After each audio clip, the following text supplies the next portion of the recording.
Beloved, you've been praying, you've been fasting, you've been sowing seeds, and you've been doing everything the Holy Word tells you to do. But why is the blessing still locked? Why does the victory seem delayed? You've given God obedience, but you might be missing the one master key that activates immediate, visible divine intervention in your life.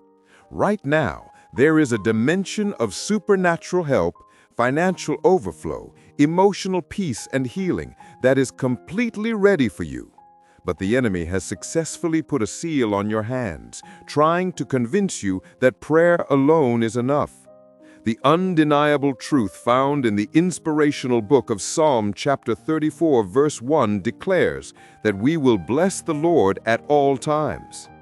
If your blessing has a condition, if your worship only flows when things are good, then you are giving the enemy legal right to keep your blessing locked.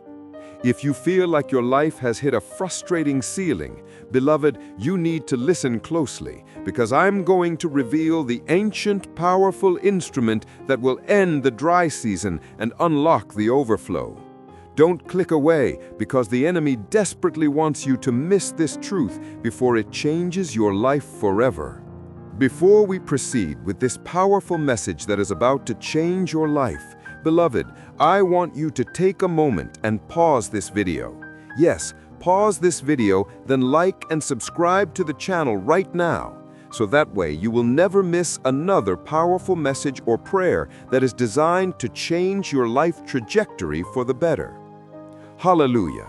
Now that we have partnered in faith, let us dive deep into the Word of God and unlock this covenant truth. My message today is titled, How to Use the Instrument of Worship to Unlock God's Blessings.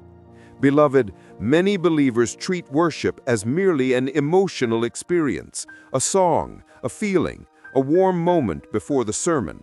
But I submit to you that worship is not a feeling, it is an instrument. It is a master key, a spiritual tool of access designed by God Himself to bypass the natural realm and enforce the supernatural in your daily life. The great crisis in the body of Christ today is that we have mistaken the means for the end. We pray hard, we fast long, but when the breakthrough stalls, we complain. We don't realize that we are standing outside the door, holding the key in our hand, but refusing to put it in the lock and turn it. Worship is the key that translates your faith into a transaction in the spiritual economy. When you pray, you are making a request. When you worship, you are making a powerful declaration of God's unchanging ability and His prevailing character, forcing the enemy to acknowledge His sovereignty over your situation. The life of King David demonstrates this principle perfectly. He was not merely a courageous warrior, he was the master worshiper of Israel. His kingdom wasn't built on strategy alone. It was built on a persistent, aggressive lifestyle of worship. The kingdom understands that when worship goes up, the blessing must come down, because worship confirms God's worthiness, and worthiness demands reward. If you want the rewards of the kingdom, you must engage the instrument of the king. Beloved, the first and most critical function of worship is access. It is the direct spiritual mechanism that opens prison doors, shatters chains, and releases captives. We see this powerful example in the book of Acts. I want you to look closely at the miraculous account found in the glorious book of Acts, chapter 16, verses 25 through 26. But at midnight, Paul and Silas were praying and singing hymns to God, and the prisoners were listening to them. Suddenly, there was a great earthquake, so that the foundations of the prison were shaken, and immediately all the doors were opened, and everyone's chains were loosed. Notice the powerful order of operations. Praying and singing hymns, which means they were actively worshiping God. They were not complaining about their chains. They were not questioning God's fairness. They were in the deepest, darkest moment of their lives. Feet fastened in stocks, backs bloodied from the scourging. In the natural, they were completely paralyzed, but in the spirit, they engaged the instrument of worship. What happened? The foundations were shaken, a supernatural disruption of the natural order and an end to stagnation. All the doors were opened, the immediate unlocking of their oppressive circumstances. Everyone's chains were loosed. The blessing was released not just for them, but for every captive around them. When you engage in powerful, focused worship, beloved, you are not passively waiting for a blessing. You are commanding the spiritual foundation of your problem, be it sickness, debt, or delay, to be shaken. Your locked blessing is equivalent to that prison door. Worship is the seismic activity that causes the lock to fail, granting you immediate and irresistible access to God's power. You have the key in your mouth. It's time to stop waiting for freedom and start worshiping your way into it. And on that note, I would like to bring to your knowledge the power of praise over problems, what I call the Jehoshaphat principle. The second way worship unlocks blessings by transforming your battle strategy from defense to offense. We often think of prayer as a conversation and worship as a concert, but the Bible explicitly shows us that praise is a weapon of spiritual warfare. It is the only weapon that requires no ammunition, only breath, and it carries the highest yield of divine response. We find one of the most undeniable demonstrations of worship as a weapon in the book of 2 Chronicles chapter 20, verses 20 through 22, often called the Jehoshaphat principle. King Jehoshaphat was facing three massive armies, the Ammonites, the Moabites, and the inhabitants of Mount Seir, so vast that defeat was humanly certain.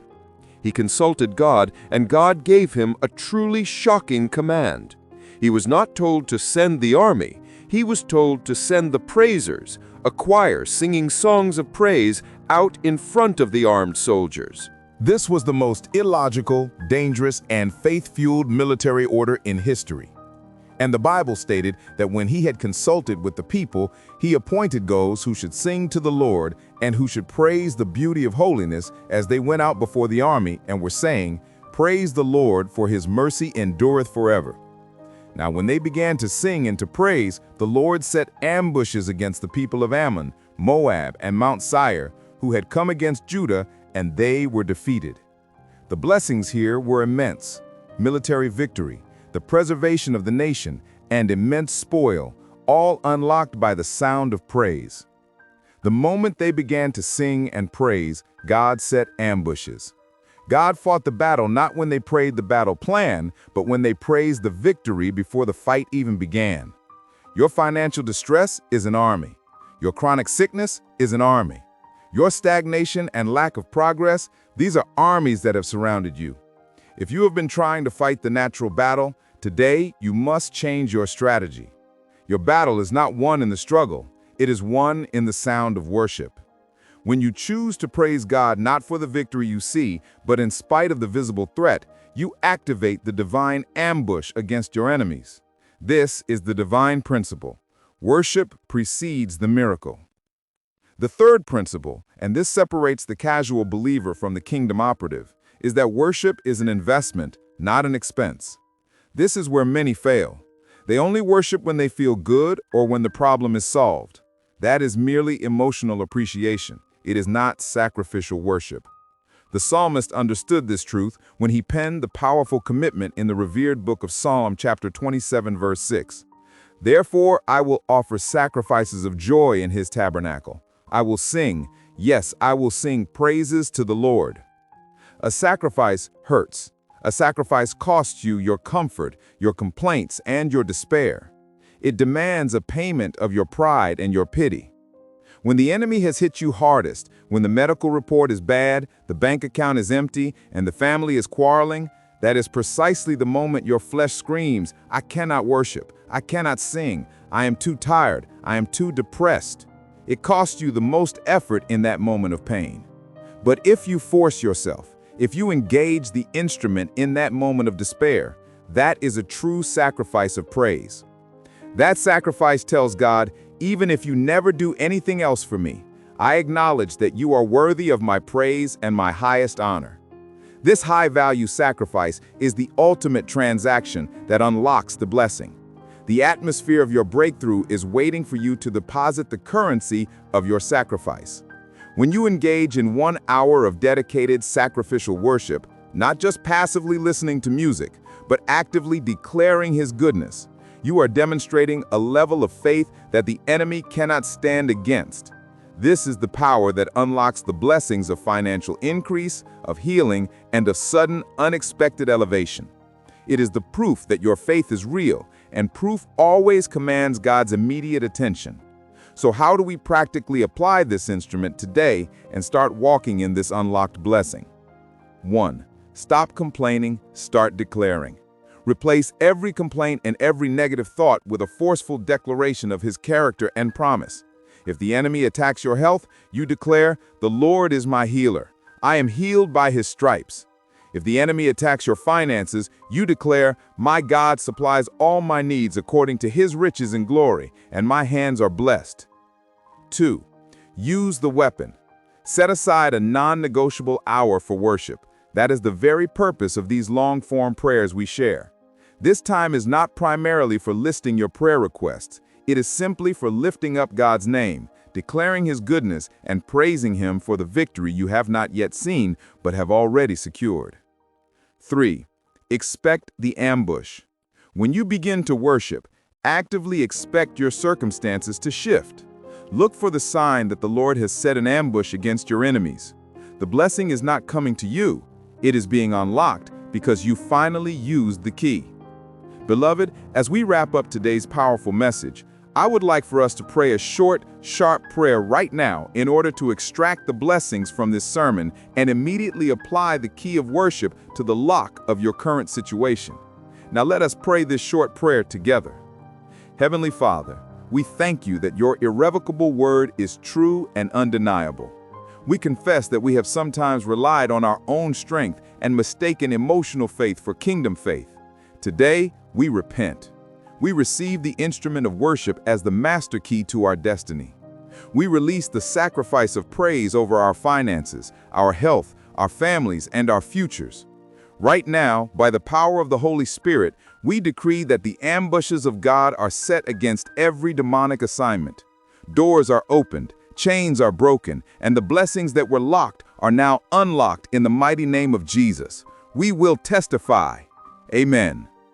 Beloved, if you believe you have been blessed by this divine message, don't forget to like and subscribe so you never miss another of our life-altering trajectory prayers and divine messages from God.